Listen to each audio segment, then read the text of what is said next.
حضرت شاہ حمزہ عینی، ان کے ہاں جو لوگ آتے تھے، کچھ تو پنڈت بھی آتے تھے، جوگی بھی آتے تھے تپسیا کرنے کے لیے کہ صوفی سنت ہیں، ان کے ہاں جو تربیت ہوتی ہے وہ بہت اعلیٰ درجے کی ہوتی ہے۔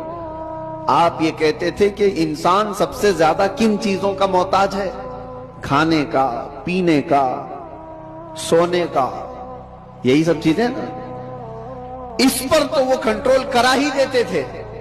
کوئی ایسا ان کے پاس مجاہد ہوتا، ریاضت کرنے والا، کہ 3 دن 4 دن تک بغیر کھائے پیے عبادت میں مصروف رہتے، کچھ بھی نہیں۔ اور یہ پاسبل ہے کیونکہ اللہ نے انسان کی باڈی کو فلیکسیبل بنایا ہے، اس کو جیسا بندہ ڈھالتا ہے ویسا جسم بنتا ہے، کوئی چیز امپاسبل نہیں ہے۔ بزرگوں نے یہ تربیت کیا۔ اب ایک مقام ایسا آیا کہ کھانے پینے کی بات تو چھوڑو، یہ جو محتاجی ہے، جو بھوک لگتی ہے، اس سے تو انہوں نے کنارہ کر لیا۔ ایک شاگرد نے ان سے کہا کہ حضور، کھانے سے تو ہم محتاج نہیں ہیں، جب ہم چاہیں گے کھا لیں گے، بھوک ہم کو غلام نہیں بنا رہی یاد، پیاس بھی ہم کو غلام نہیں بنا سکتی، لیکن یہ جو سانس لیتے ہیں اس کے تو ہم محتاج ہیں، سانسوں کے بغیر تو رہ نہیں سکتے۔ آپ نے فرمایا میں وہ بھی تربیت تمہیں کرا دوں گا، اس کی بھی تربیت کرا دوں۔ تو حبس نفس اولیاء کاملین کے ہاں، میں تصوف کی بات کر رہا ہوں، ایک تربیت یہ بھی ہے ان کے ہاں، حبس نفس۔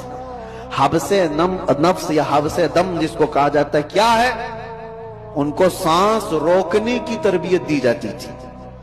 سانس روک لو، آپ اپنی ناک اور منہ بند کر کے دیکھو کتنی دیر روک سکتے ہو، شاید 1 منٹ، کیونکہ عادت نہیں ہے، 1 منٹ سے زیادہ اپنے ناک اور منہ کو پکڑ نہیں سکتے۔ لیکن تربیت کے بعد ماررہ مطہرہ کی تاریخ میں ہے، حضرت شاہ حمزہ عینی کی بارگاہ میں جو تربیت پاتے تھے، ان کو سانس روکنے کی جو تربیت دی جاتی تھی، فجر کے بعد وہ سانس کو روکتے تھے تو ظہر تک لے کر جاتے تھے، ظہر تک۔ لوگوں کو ایسا لگ رہا ہوگا کہ اڑتی ہوئی باتیں ہیں، نہیں میرے عزیزو، جب بندہ اپنے جسم کو ڈھالتا ہے کسی چیز میں تو اللہ تبارک و تعالی ہر چیز اس کے لیے ممکن بنا دیتا۔